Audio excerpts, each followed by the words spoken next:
Capítulo 6. A libertação. O começo da nossa libertação do corpo de dor está primeiramente na compreensão de que o temos. Depois, e mais importante, na nossa capacidade de permanecer presentes o bastante, isto é, atentos o suficiente para percebê-lo como um pesado influxo de emoções negativas quando entra em atividade. No instante em que é reconhecido, ele não consegue mais se passar por nós e viver e se renovar por nosso intermédio.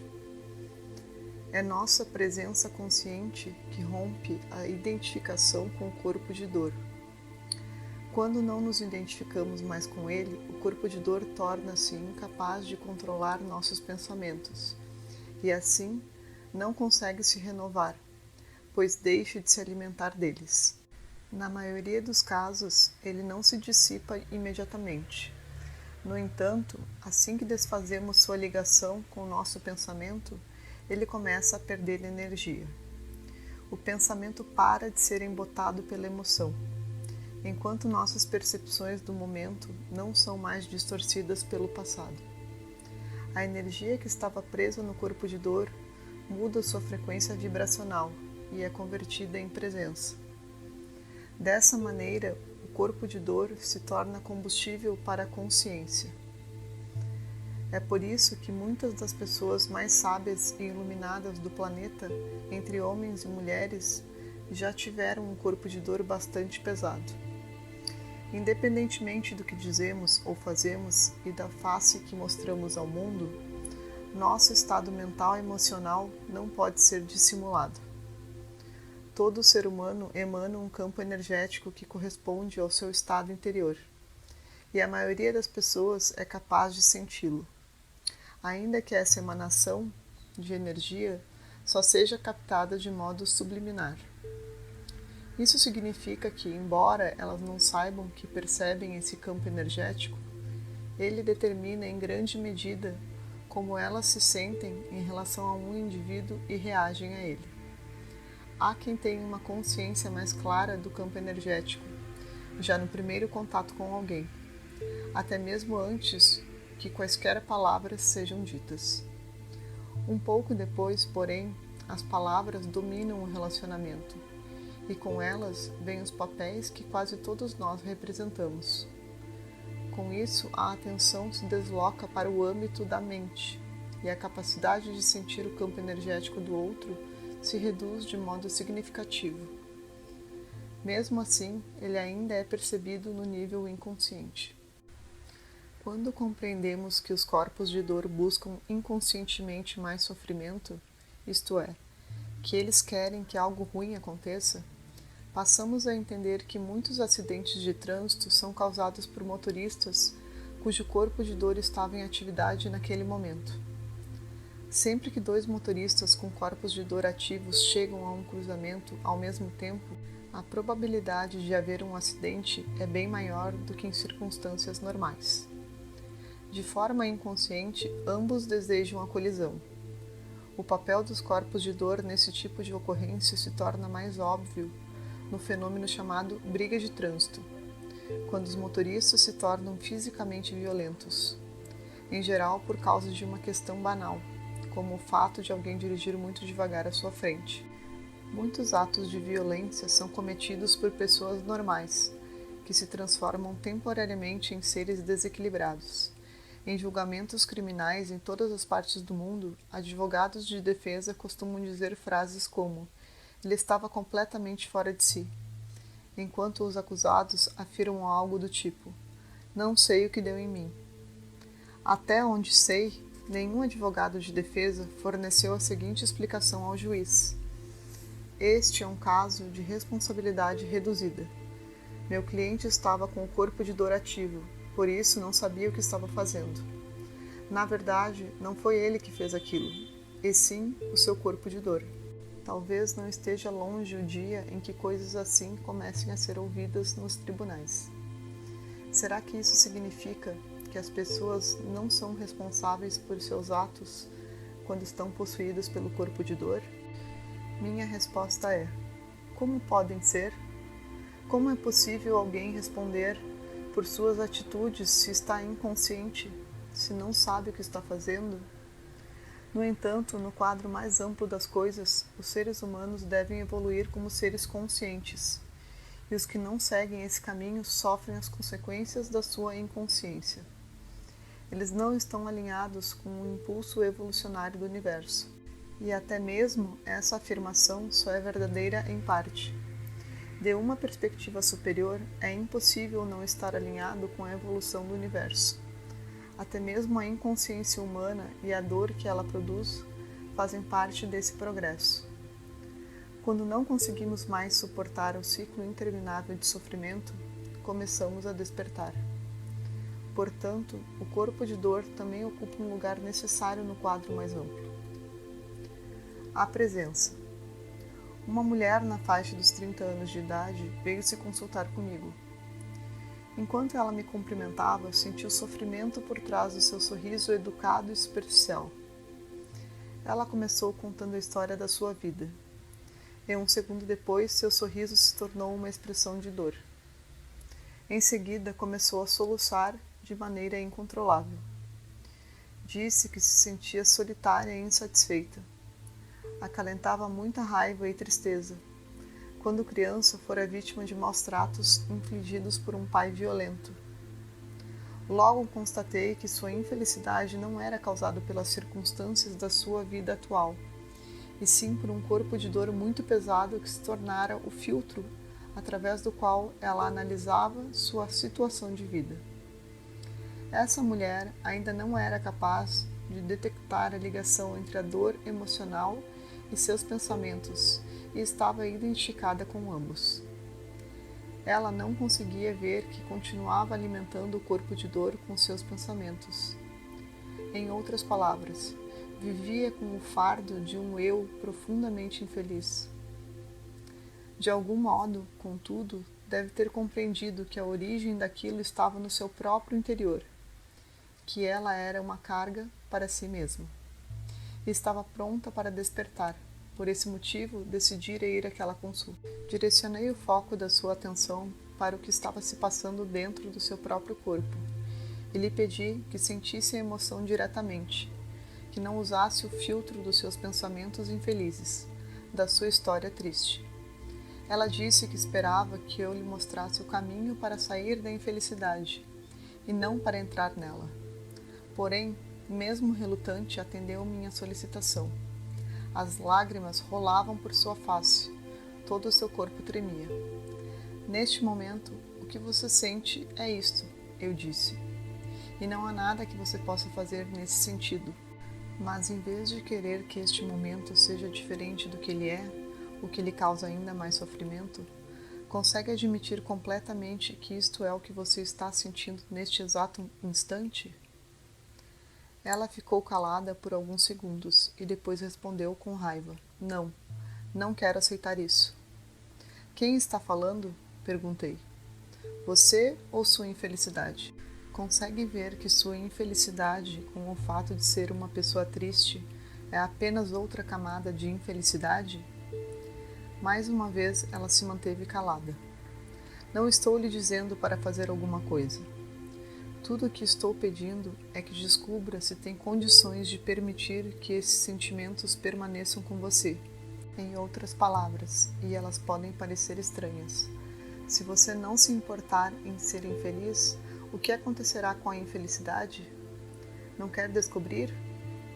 Por um instante ela pareceu confusa e ficou sentada ali em silêncio, por 1 minuto mais ou menos. De repente, notei uma mudança significativa no seu campo energético. Depois respondeu.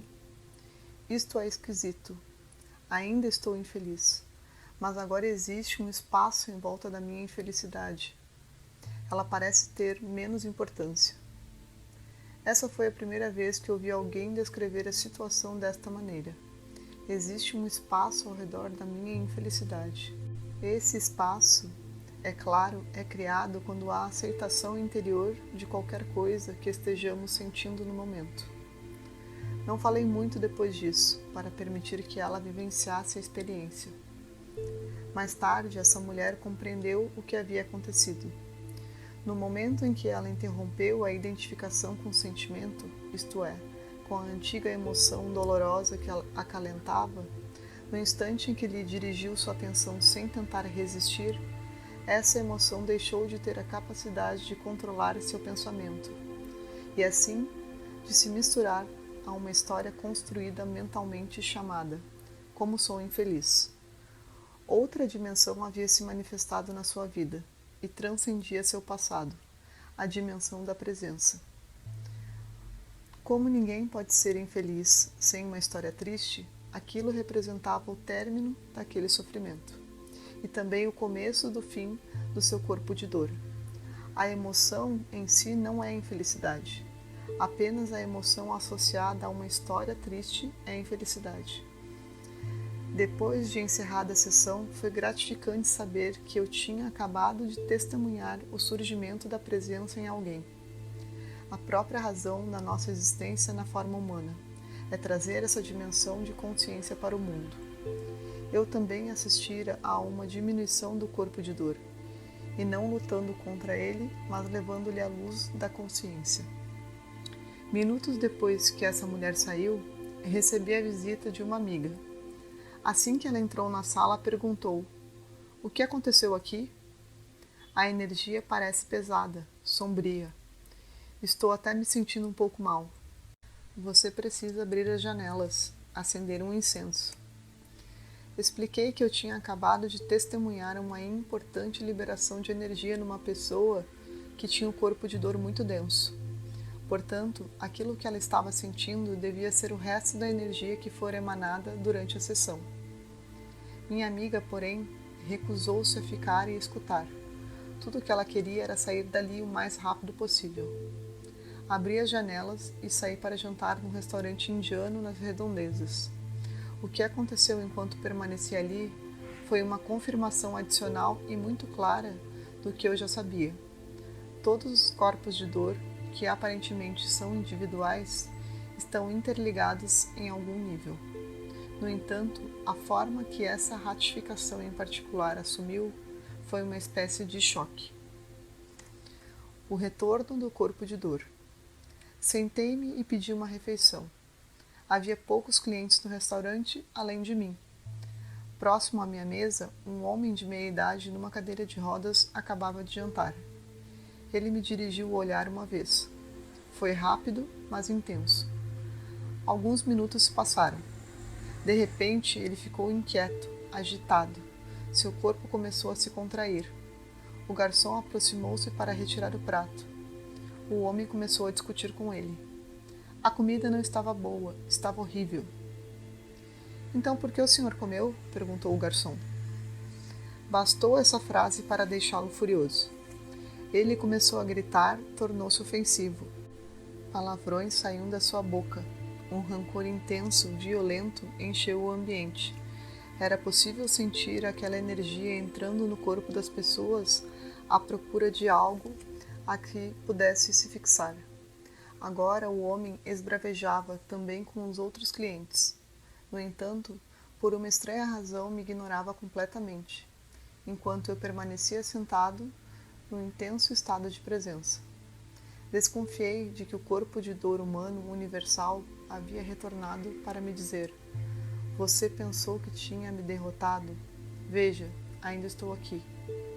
Também considerei a possibilidade de que o campo energético liberado durante a sessão com aquela mulher me seguira até o restaurante e se prender à única pessoa ali que apresentava uma frequência vibracional compatível com a sua, isto é, um corpo de dor pesado. O gerente abriu a porta do restaurante. "Por favor, retire-se, retire-se."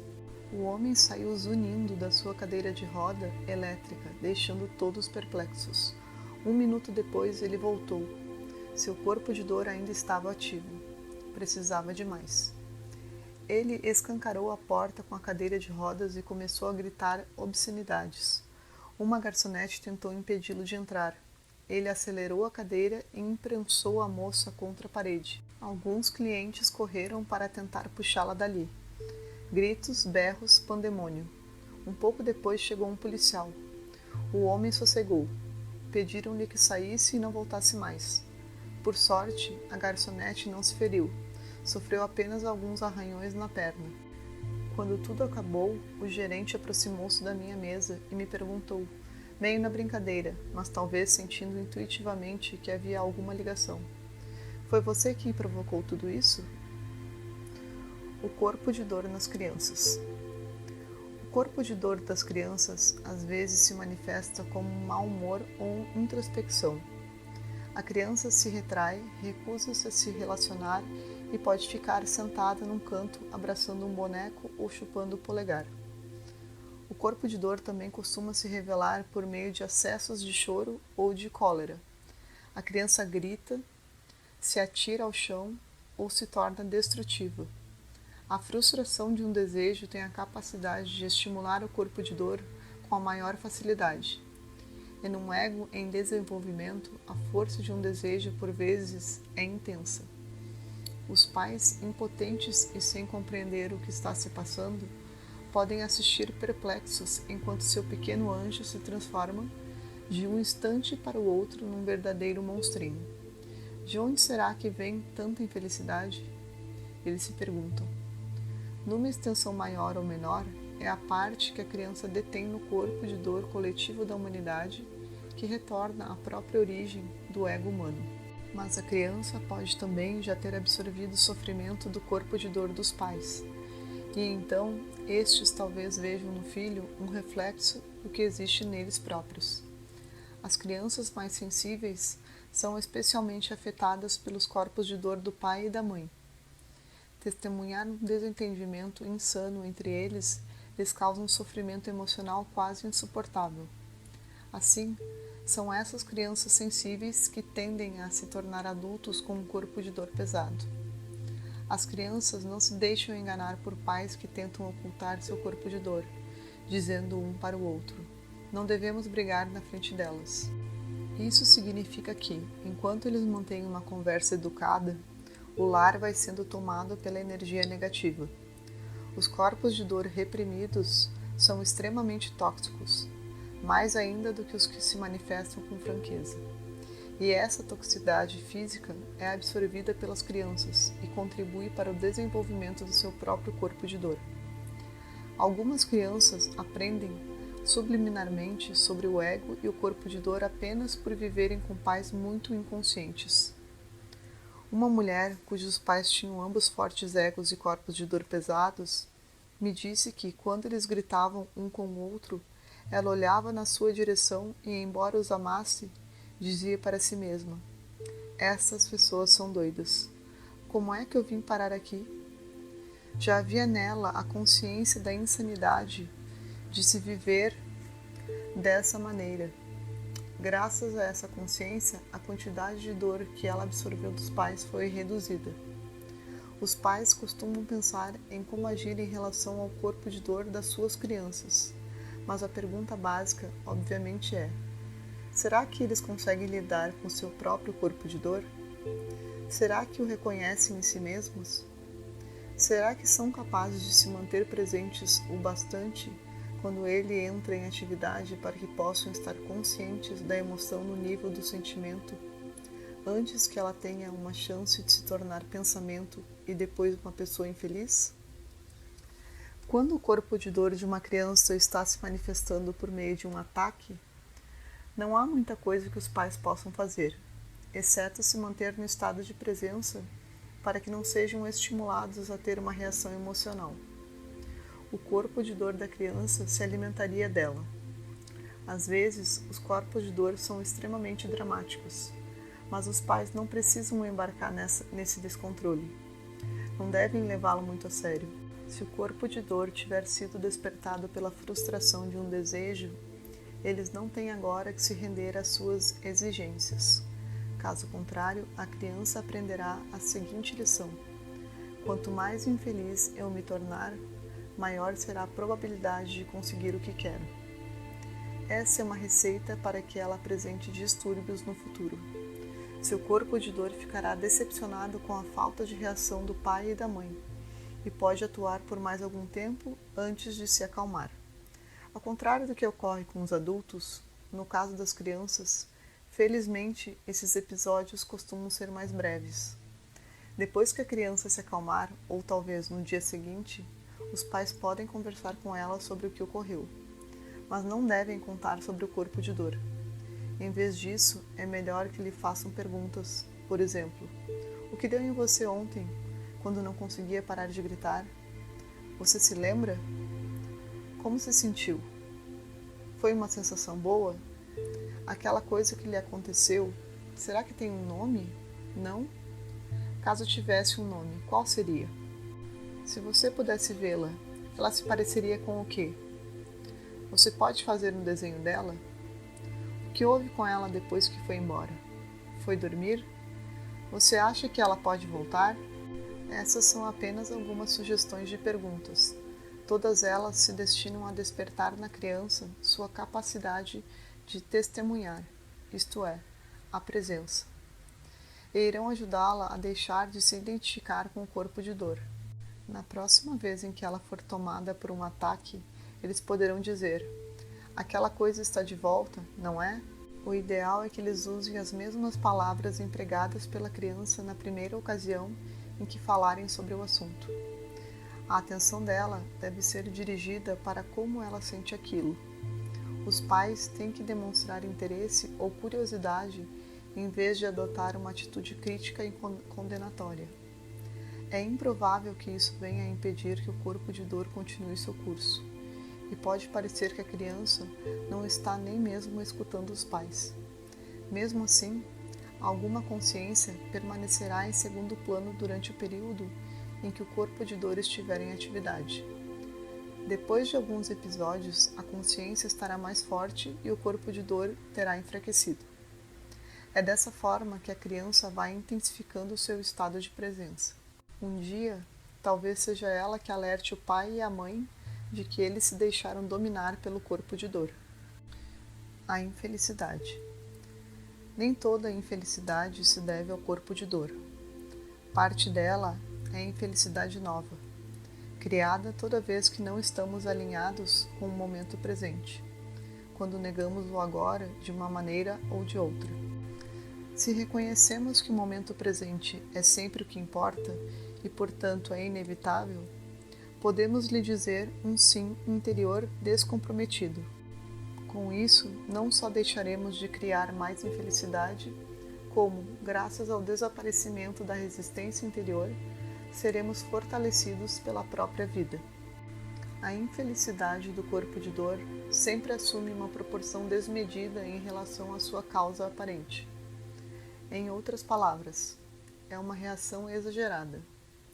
É assim que ela é reconhecida, embora não normalmente pela vítima, a pessoa possuída. Alguém com um corpo de dor pesado tem grande facilidade em encontrar motivos para ficar aborrecido, irado, magoado, triste ou temeroso. Coisas quase insignificantes que outra pessoa teria deixado de lado com um sorriso, ou talvez que nem chegasse a notar, tornam-se a razão aparente de uma intensa infelicidade. Elas não são, é claro, a verdadeira causa dessa tristeza. Apenas agem como um estímulo, pois trazem de volta à vida emoções antigas acumuladas. Depois, essas emoções vão para a cabeça, aumentando e energizando as estruturas mentais egóicas. O corpo de dor e o ego são parentes próximos. Eles precisam um do outro. O fato ou a circunstância que desencadeia a infelicidade são interpretados e suscitam uma reação que passa pelo filtro de um ego fortemente emocional. Isso significa que sua importância é distorcida ao extremo. A pessoa observa o presente através dos olhos do passado emocional que existe dentro dela. Em outras palavras, o que ela vê e sente não está no acontecimento e nem na situação, e sim no que existe em seu próprio interior. Em alguns casos, até pode estar no acontecimento ou na situação, porém ela o exacerba por meio da sua reação. E essa atitude reativa, essa amplificação, é que o corpo de dor quer, é disso que ele se alimenta. Para alguém possuído por um corpo de dor pesado, é sempre impossível afastar-se da sua interpretação distorcida da história emocional. Quanto mais emoções negativas estiverem envolvidas nela, mais pesada e impenetrável ela será. E assim não é reconhecida como uma fantasia, mas vista como a realidade. Quando uma pessoa se encontra completamente dominada pela agitação dos pensamentos e pelas emoções que os acompanham, distanciar-se disso é algo improvável, porque ela nem sequer sabe que existe uma saída. E dessa maneira continua cativa dentro do seu próprio filme ou sonho, prisioneira do seu próprio inferno. Para ela, a realidade é isso, não existe outra possível. E no seu modo de ver, sua reação também é a única possível. Rompendo a identificação com o corpo de dor. Quem possui um corpo de dor forte e ativo emana uma energia específica que as outras pessoas sentem como algo extremamente desagradável. Quando elas encontram alguém que tem um corpo de dor desse tipo, sua reação imediata é se afastar ou reduzir o contato com ele ao mínimo. Elas se sentem repelidas por esse campo energético. Outras são tomadas por um impulso agressivo e se tornam rudes ou atacam esses indivíduos com palavras, e em alguns casos até mesmo fisicamente. Isso significa que existe algo dentro delas que está com consonância com o corpo de dor. O que as leva a reagir de modo tão intenso também se encontra em seu interior. É seu próprio corpo de dor. Não surpreende que as pessoas com um corpo de dor pesado e frequentemente ativo costumem se ver em situações de conflito. Às vezes, é claro, elas próprias as causam, mas outras vezes, de fato, não fazem nada. O negativismo que transmitem é suficiente para atrair hostilidade e gerar confrontos. Somente um alto grau de presença nos impede de reagir quando somos provocados por alguém com um corpo de dor tão ativo assim. Quando conseguimos permanecer presentes, algumas vezes esse estado de consciência permite que a outra pessoa deixe de se identificar com seu próprio corpo de dor e dessa forma sinta o milagre de um repentino despertar. Embora o despertar possa ter uma curta duração, o processo terá se iniciado. Um dos primeiros casos desse tipo de despertar que testemunhei aconteceu muitos anos atrás. A campainha da minha porta tocou perto das 11 horas da noite. Pelo interfone, ouvi uma voz carregada de ansiedade. Era minha vizinha Ethel. Preciso conversar com você. É muito importante. Por favor, deixe-me entrar. Ethel era uma mulher de meia idade, inteligente e com instrução de nível superior. Ela também possuía um ego bastante forte e um corpo de dor pesado. Conseguira escapar da Alemanha nazista quando era adolescente, porém muitos de seus parentes foram mortos em campos de concentração. Ela se sentou no meu sofá, agitada, as mãos trêmulas. Em seguida, tirou cartas e documentos das pastas que trazia consigo e espalhou tudo pelo sofá e pelo chão. Na mesma hora, tive uma estranha sensação. Foi como se um Daimler tivesse levado a parte interna do meu corpo à potência máxima. Não havia nada a fazer, a não ser permanecer receptivo, alerta e intensamente presente. Olhei para ela sem pensar em nada e sem julgar, apenas a ouvi em silêncio, sem fazer nenhum comentário mental. Uma torrente de palavras brotou da sua boca. Recebi mais uma carta perturbadora hoje. Eles estão tramando uma vingança contra mim. Você precisa me ajudar. Temos que lutar contra eles juntos. Nada deterá os advogados vigaristas que eles têm. Vou perder minha casa. Estão me ameaçando com despejo. Ao que parecia, Ethel se recusara a pagar a taxa de condomínio porque os administradores do imóvel em que ela morava não haviam feito alguns consertos necessários. Eles, por sua vez, ameaçavam-na processá-la. Ethel falou por uns 10 minutos. Permaneci ali sentado, olhando e escutando. De repente, Ela se calou e olhou para a papelada ao seu redor como se tivesse acabado de acordar de um sonho. Ficou calma e suave. Todo o seu campo energético havia mudado. Então ela olhou para mim e disse: "Isso não tem importância nenhuma, não é mesmo?" "Não, não tem", respondi. Após uns 2 minutos de silêncio, ela recolheu os papéis e saiu. Na manhã seguinte, me parou na rua e ficou me olhando com um jeito desconfiado. "O que você fez comigo?" "Ontem eu tive minha primeira boa noite de sono em anos. Na verdade, dormi como um bebê." Ela acreditava que eu havia feito alguma coisa, mas eu não tinha feito nada. Talvez Ethel devesse ter perguntado o que eu não havia feito. Não esbocei nenhuma reação, não confirmei a realidade da sua história, nem alimentei sua mente com mais pensamentos, nem seu corpo de dor com mais emoções. Deixei-a livre para vivenciar seus sentimentos naquele momento. E a força de permitir está em não interferir, em não fazer nada. Estarmos presentes é sempre infinitamente mais importante do que tudo o que possamos dizer ou fazer. Embora às vezes o estado de presença suscite palavras ou ações. O que aconteceu com ela não chegou a ser uma mudança permanente, e sim um vislumbre do que é possível, de algo que já estava no seu interior. No Zen, esse lambejo é chamado de Satori. O Satori é um momento de presença, um breve afastamento da voz da nossa cabeça, dos processos do pensamento e do seu reflexo sobre o corpo como emoção. É o despertar da dimensão interior, onde antes estavam um emaranhado de pensamentos e o turbilhão das emoções. A mente abarrotada de pensamentos não é capaz de compreender a presença e, assim, costuma interpretá-la mal. Ela nos dirá que não estamos preocupados, que estamos distantes, que não temos compaixão, que não estamos nos relacionando. A verdade é que estamos interagindo, porém num nível mais profundo do que o dos pensamentos e das emoções. Na realidade, nesse nível existe um encontro genuíno, uma autêntica união que vai muito além do relacionamento. Na calma silenciosa da presença, conseguimos sentir a nossa essência sem forma e a da outra pessoa como algo único.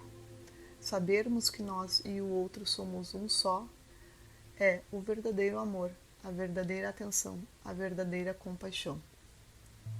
Estímulos. Alguns corpos de dor reagem a apenas um tipo de estímulo ou situação, que em geral é aquele que está em consonância com determinada espécie de dor emocional sofrida no passado. Por exemplo, se uma criança cresce com pais cuja renda familiar era a causa de brigas e conflitos frequentes, ela pode absorver o medo deles em relação ao dinheiro e desenvolver um corpo de dor que é incitado sempre que fatores financeiros estão envolvidos. Quando adulta, essa pessoa ficará aborrecida ou furiosa, até mesmo em relação a quantias insignificantes. Por trás da contrariedade ou da raiva, estão questões de sobrevivência e um temor intenso. Tenho visto indivíduos espiritualizados, isto é, relativamente conscientes, que começam a gritar, culpar e fazer acusações no instante que pegam o telefone para falar com seu corretor de ações ou seu contador. Assim como existem advertências em relação à saúde nas embalagens de cigarro, talvez devesse haver avisos semelhantes em cada cédula de dinheiro e folha de cheque. O dinheiro pode acionar o corpo de dor e causar a inconsciência total. Alguém que na infância tenha sido negligenciado ou abandonado por um dos pais ou por ambos, desenvolverá provavelmente um corpo de dor que será estimulado por qualquer situação que lembre, até mesmo de forma remota, o sofrimento primordial do abandono. Tanto um amigo que se atrase 5 minutos para pegar a pessoa no aeroporto, quanto um cônjuge que chega tarde em casa, podem deflagrar um ataque violento do seu corpo de dor. Se seu parceiro ou cônjuge o deixa ou morre, a dor emocional que esse indivíduo sente vai muito além da que é natural em circunstâncias como essas. Pode ser uma angústia intensa, uma depressão duradoura e incapacitante ou uma raiva obsessiva. Uma mulher que tenha sido violentada pelo próprio pai na infância talvez perceba que seu corpo de dor se torna facilmente ativo em qualquer relacionamento íntimo com um homem. Por outro lado, a emoção que constitui seu corpo de dor talvez a faça se sentir atraída por um indivíduo cujo corpo de dor seja semelhante ao do seu pai. O corpo de dor dessa mulher pode ter uma atração magnética por alguém que ela sinta que lhe dará mais do mesmo sofrimento. E algumas vezes ela pode confundir essa dor com a sensação de estar apaixonada. Um homem que foi uma criança indesejada e não recebeu amor nem um mínimo de cuidado e de atenção da mãe, desenvolve um corpo de dor marcado por uma profunda ambivalência. Por um lado, apresenta um intenso e insatisfeito desejo pelo amor e pela atenção da mãe, e por outro, um forte rancor em relação a ela por ter-lhe negado aquilo de que ele precisava desesperadamente. No caso desse adulto, quase todas as mulheres despertam a carência do seu corpo de dor, uma forma de sofrimento emocional. Ele a manifesta por meio de uma compulsão a conquistar e seduzir quase toda mulher que vem a conhecer, e dessa maneira pretende obter o amor feminino pelo qual seu corpo de dor anseia. Esse homem se transforma quase num especialista em sedução. No entanto, assim que um relacionamento se torna íntimo ou seus avanços são rejeitados, a raiva do seu corpo de dor em relação à mãe vem à tona e sabota a relação. Quando reconhecemos nosso próprio corpo de dor, no momento em que ele surge, também passamos a detectar com rapidez os estímulos mais comuns que os colocam em ação. Sejam situações, sejam determinadas coisas que as pessoas fazem ou dizem. No instante em que esses estímulos aparecem, nós os vemos de imediato pelo que eles são e entramos num intenso estado de alerta. Em questão de segundos, percebemos também a reação emocional, que é o surgimento do corpo de dor. Porém, nesse estado de presença, não nos identificamos com ele, o que significa que o corpo de dor não consegue assumir o controle sobre nós e se tornar a voz na nossa cabeça. Se estamos com nosso parceiro ou nossa parceira nesse momento, podemos lhe dizer: o que você acabou de dizer ou fazer despertou meu corpo de dor. Portanto, estabeleça um acordo com seu companheiro ou companheira. Sempre que disserem ou fizerem algo que desperte o corpo de dor do outro, mencionem isso na hora. Dessa maneira, o corpo de dor não poderá mais se renovar por intermédio do desentendimento entre vocês, e em vez de levá-los à inconsciência, os ajudará a ficar inteiramente presentes. Toda vez que estamos presentes quando o corpo de dor se manifesta, uma parte da energia emocional negativa que o constitui se queima, por assim dizer, e é transmutada em presença. O que resta dele se retira rapidamente e espera por uma oportunidade melhor para aparecer, isto é, quando estivermos menos conscientes. Isso pode parecer sempre que saímos do estado de presença, talvez depois de tomarmos alguns drinks ou enquanto assistimos a um filme violento. A mais leve emoção negativa, como uma sensação de irritação ou ansiedade, também podem servir como uma passagem pela qual o corpo de dor consegue retornar. Ele precisa da nossa inconsciência, pois não é capaz de tolerar a luz da presença. O corpo de dor como um despertador. À primeira vista, pode parecer que o corpo de dor é o maior obstáculo para o surgimento de uma nova consciência na humanidade. Ele ocupa nossa mente, controla e distorce nosso pensamento, perturba nossos relacionamentos e se parece com uma nuvem carregada que toma todo o nosso campo energético. Tende a nos deixar inconscientes, espiritualmente falando, isto é, num estado de total identificação com a mente e a emoção. Ele nos faz reagir a tudo, nos leva a dizer e fazer coisas que são criadas para intensificar a infelicidade que existe em nós e no mundo. No entanto, à medida que a infelicidade aumenta, ela provoca uma perturbação crescente na nossa vida. Talvez o corpo não suporte mais o estresse e desenvolva uma doença ou um distúrbio.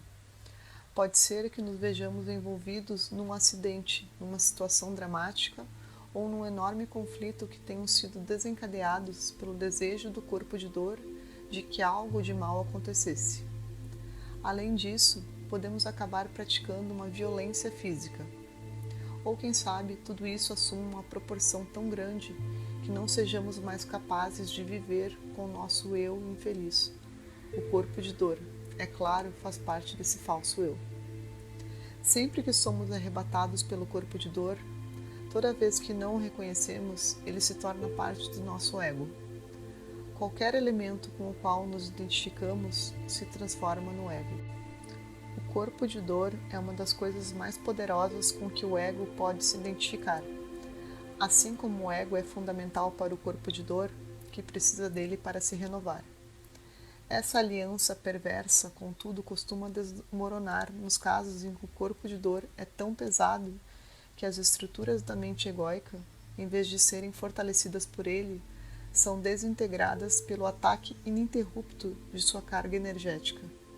Da mesma maneira que um aparelho eletrônico pode ser posto em funcionamento por uma corrente elétrica, mas também destruído por ela, se a voltagem for muito elevada. Quem tem um corpo de dor muito forte costuma chegar a um ponto em que sente que sua vida está se tornando insuportável, em que não consegue mais tolerar a dor nem situações difíceis. Já houve quem expressasse isso dizendo com toda a franqueza e simplicidade que estava cheio de ser infeliz. Algumas pessoas podem sentir, como foi o meu caso, que não são mais capazes de viver consigo mesmas. A paz interior torna-se então sua principal prioridade. Sua aguda dor emocional as força a romper a identificação com o conteúdo da mente e com as estruturas mentais e emocionais que dão origem a seu eu infeliz e os perpetuam. Assim, elas ficam sabendo que nem sua triste história, nem a emoção que sentem são elas próprias. Compreendem que elas são o conhecer e não o que é conhecido. Em vez de levá-las à inconsciência, o corpo de dor transforma-se no seu despertador, o fator decisivo que as faz alcançar o estado de presença. No entanto, como estamos testemunhando uma afluência sem precedentes de consciência sobre o planeta neste momento, muitas pessoas não precisam mais chegar às profundezas do mais agudo sofrimento para conseguir romper a identificação com o corpo de dor. Sempre que elas percebem que voltaram a cair no terreno do distúrbio, são capazes de escolher abandonar a identificação com o pensamento e com a emoção e voltar para o estado de presença.